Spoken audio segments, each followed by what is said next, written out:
Ya halo sobat pencari ilmu dimanapun kalian berada. Kembali lagi dengan kami kelompok 6 Perencanaan Pajak C2 Akuntansi Universitas Samratulangi. Pada kesempatan yang berharga ini, kami akan membahas terkait dengan materi revaluasi aktiva tetap dalam perencanaan pajak. Nah, terlebih dahulu, izinkanlah kami untuk memperkenalkan diri kami sekali lagi. Anggota kami ini terdiri atas 4 orang, yakni Injilita Lakada, Novalina Mamadoa, Gabriela Manopo, dan Randy Sengkei. Nah, tanpa berlama-lama lagi, marilah kita masuk ke dalam pembahasan materi terkait dengan revaluasi aktiva tetap dalam perencanaan pajak. Let's go! Aset tetap. Aset tetap adalah aset berwujud, diperoleh dalam bentuk siap pakai atau dengan dibangun lebih dahulu, digunakan dalam operasi perusahaan, tidak dimaksudkan untuk dijual dalam rangka kegiatan normal perusahaan, memiliki masa manfaat lebih dari 1 tahun, contohnya adalah bangunan, mesin, peralatan, kendaraan, dan lain-lain. Penyusutan, pengalokasian nilai daripada harga perolehan aktiva tetap ke dalam tahun-tahun di mana aktiva tetap tersebut memberikan manfaat ekonomis merupakan pengertian dari penyusutan. Dalam Undang-Undang Nomor 7 Tahun 2021, metode penyusutan dalam menghitung pajak adalah metode garis lurus, metode saldo menurun. Kapan penyusutan diakui? Berdasarkan Undang-Undang Nomor 7 Tahun 2021, Pasal 1 Ayat 3, penyusutan dimulai pada bulan dilakukannya pengeluaran atau pada bulan selesainya pengerjaan suatu harta. Revaluasi aset. Revaluasi aset merupakan penilaian kembali atas aset tetap yang dimiliki oleh perusahaan yang dilakukan dikarenakan adanya kenaikan ataupun penurunan nilai aset tetap di pasaran sehingga nominal aset tetap dalam laporan keuangan menjadi tidak wajar. Pajak atas revaluasi aset tetap diatur dalam PPh pasal 19. Untuk melakukan revaluasi aset tetap, perusahaan perlu mengajukan permohonan kepada Direktur Jenderal Pajak untuk menerbitkan surat permohonan revaluasi aset tetap. Dasar hukum PPh pasal 19.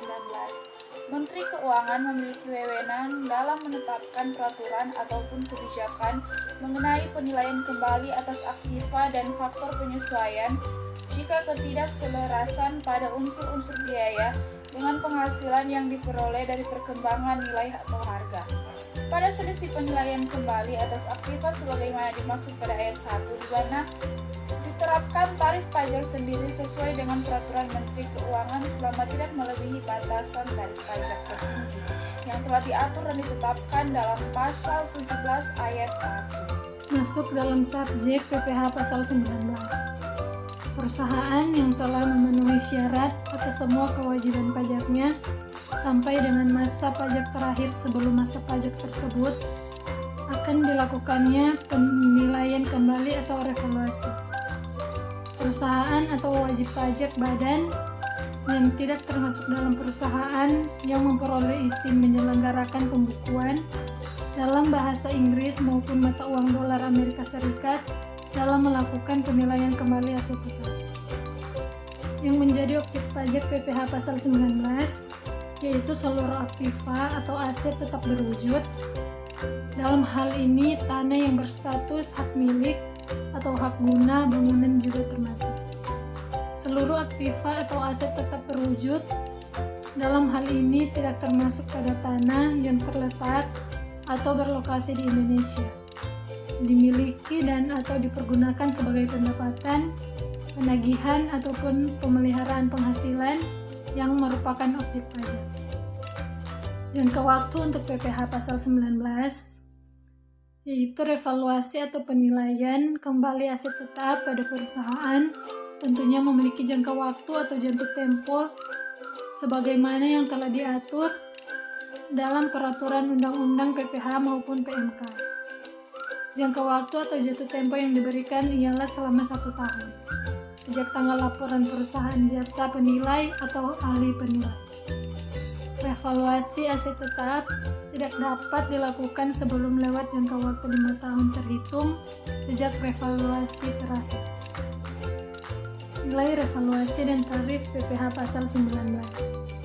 Penentuan nilai dalam melakukan revaluasi atau penilaian kembali aset tetap perusahaan tentunya harus dilakukan berdasarkan nilai wajar atau nilai pasaran adalah aset tetap yang telah ditetapkan oleh perusahaan jasa penilai maupun ahli penilai yang telah ditetapkan dan memiliki izin dari pemerintah.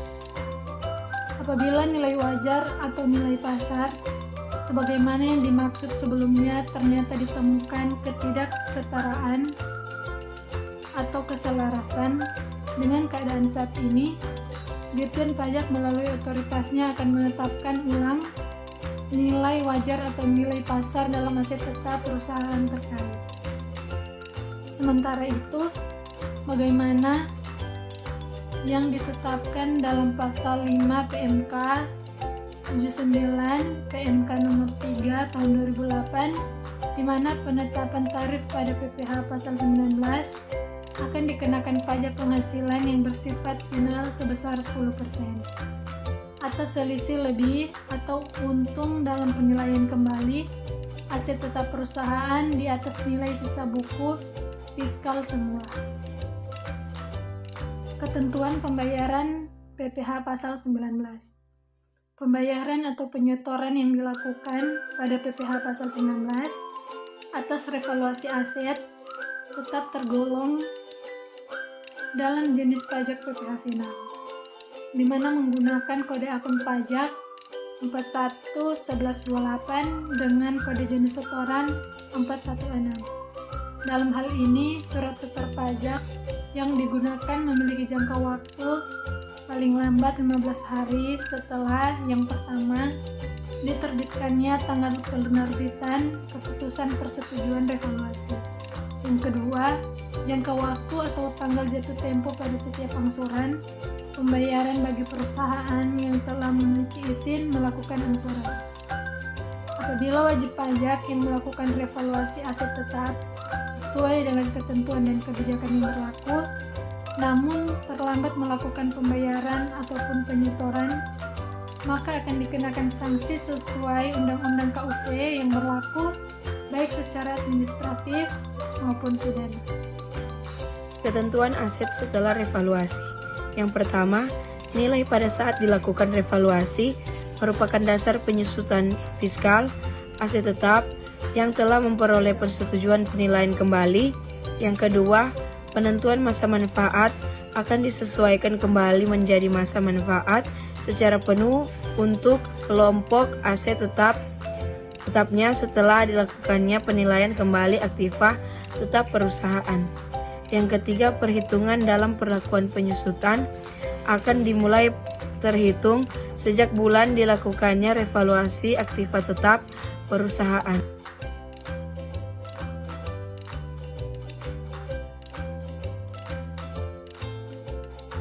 Perencanaan pajak. Yang pertama, revaluasi dapat menghemat pembayaran pajak di masa depan lewat beban depresiasi atau penyusutan. Yang kedua, kenaikan nilai aktiva tetap akan meningkatkan beban depresiasi.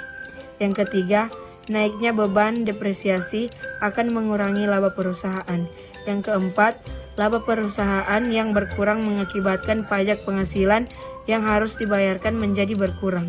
Contohnya, suatu entitas memiliki bangunan yang menurut pajak nilai bukunya sudah nol, namun ternyata masih bisa digunakan oleh entitas. Entitas merevaluasi nilai bangunan tersebut dan didapatkan bahwa nilai wajarnya adalah 50 miliar. Dari informasi tersebut, maka entitas akan membayarkan PPh final sebesar 10% kali 50 miliar sama dengan 5 miliar. Entitas akan mendepresiasikan gedung tersebut selama 20 tahun dalam Undang-Undang Nomor 7 Tahun 2021 Kelompok Bangunan Permanen. Beban depresiasi sama dengan 50 miliar bahagi 20 sama dengan 2 miliar 500 juta. Penghematan pajaknya sebesar 2 miliar 500 juta kali 22% tarif PPh badan berdasarkan HPP sama dengan 550 juta untuk 20 tahun. Nah, ada pula contoh lainnya adalah sebagai berikut. Perusahaan X memiliki mesin dengan harga perolehan sebesar 2 miliar rupiah pada 1 Januari 2020. Dan pada 1 Januari 2023, perusahaan mempertimbangkan untuk melaksanakan revaluasi.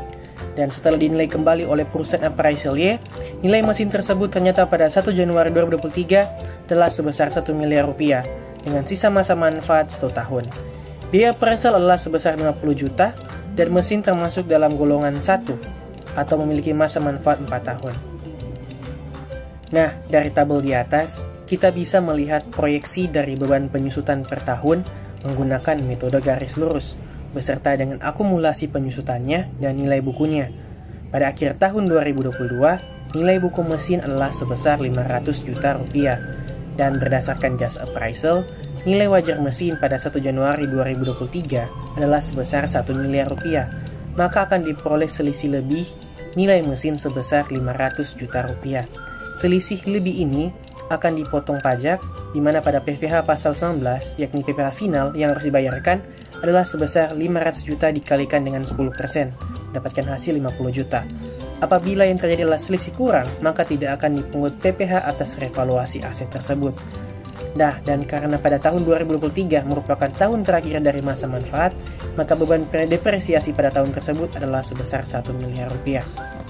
Nah, pertanyaannya adalah kapan kita melakukan revaluasi?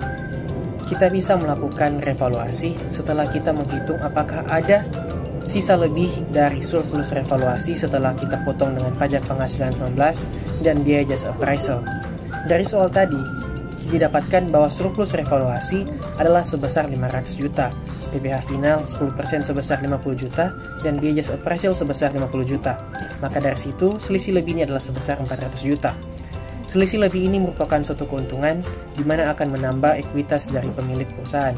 Apabila yang terjadi adalah selisih kurang, maka revaluasi aset sebaiknya tidak dilakukan, karena selisih ini mengindikasikan kerugian yang akan terjadi akibat revaluasi aset, karena adanya penurunan nilai aktiva tetap. Jika terdapat selisih lebih, maka kita bisa melakukan revaluasi dengan syarat jika perusahaan tidak mengalami kerugian, karena revaluasi nantinya akan meningkatkan beban dari perusahaan. Nah, jika kita misalkan dari tahun 2023, laporan laba ruginya adalah seperti samping ini, kita bisa melihat perbedaan sebelum dilakukan revaluasi dan sesudah adanya revaluasi. Nah, sebelum adanya revaluasi, beban penyusutan hanyalah sebesar 500 juta rupiah. Namun, setelah adanya revaluasi mesin, beban penyusutan meningkat menjadi 1 miliar rupiah, ditambah dengan munculnya beban appraisal 50 juta rupiah. Hal tersebut tentunya akan menurunkan laba sebelum pajak dari laporan sesudah revaluasi. Nah, pada perhitungan pajaknya sendiri, sebelum dilakukan revaluasi, PBH badan 22% yang dibayarkan adalah sebesar 3 miliar 179 juta rupiah. Dan setelah revaluasi, PBH badan 22% turun menjadi 3 miliar 58 juta. Namun setelah revaluasi, perusahaan juga harus membayar PPh final 10% atas selisih lebih revaluasi aset, yakni sebesar 50 juta.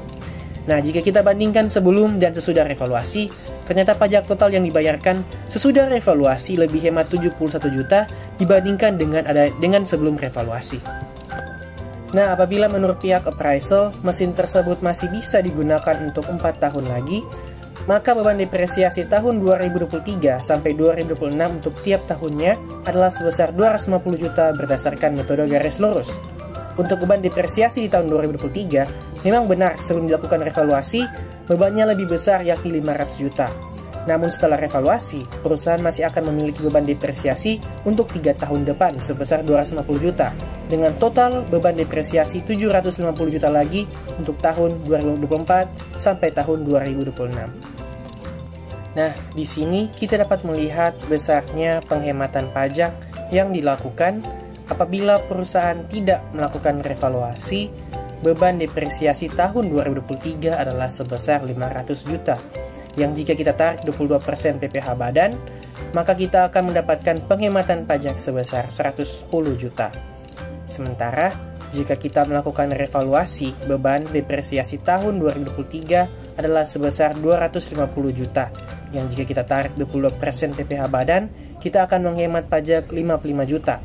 Namun, dengan adanya revaluasi, nilai aset tetap yang meningkat dengan umur manfaat yang bertambah, menyebabkan kita masih harus mengakui beban depresiasi pada tahun 2024 sampai tahun 2026. Yang jika kita hitung besar penghematan pajaknya, 55 juta dikalikan 4 tahun masa manfaat mesin, kita akan mendapatkan penghematan sebesar 220 juta. Yang jika kita memilih untuk melakukan revaluasi daripada tidak melakukan revaluasi, kita akan menghemat sebesar 110 juta dari selisih penghematan sesudah revaluasi dan sebelum revaluasi. Nah, dari tabel di samping ini juga teman-teman bisa melihat bagaimana proyeksi beban depresiasi dan total penghematan pajak yang bisa dilakukan sampai pada tahun 2026 dengan revaluasi mesin dibandingkan dengan tidak melakukan revaluasi yang hanya berakhir pada tahun 2023 saja. Kesimpulan, revaluasi aset bisa dimanfaatkan menjadi alat dalam perencanaan pajak. Aset tetap yang memiliki peningkatan nilai akan meningkatkan beban depresiasi perusahaan yang nantinya akan menjadi faktor pengukuran PPh. Namun ada beberapa hal penting yang perlu diperhatikan seperti faktor biaya jasa, appraisal, dan PPh final terkait selisih lebih revaluasi aset. Semakin besar biaya jasa appraisal, maka laba sebelum pajak akan semakin kecil, dan semakin besar PPh final, pasal 19, semakin kecil pula laba bersih perusahaan.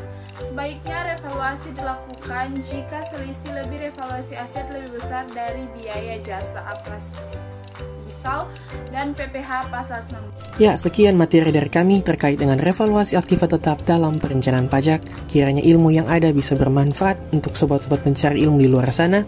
Dan sampai jumpa ke pertemuan selanjutnya. See you!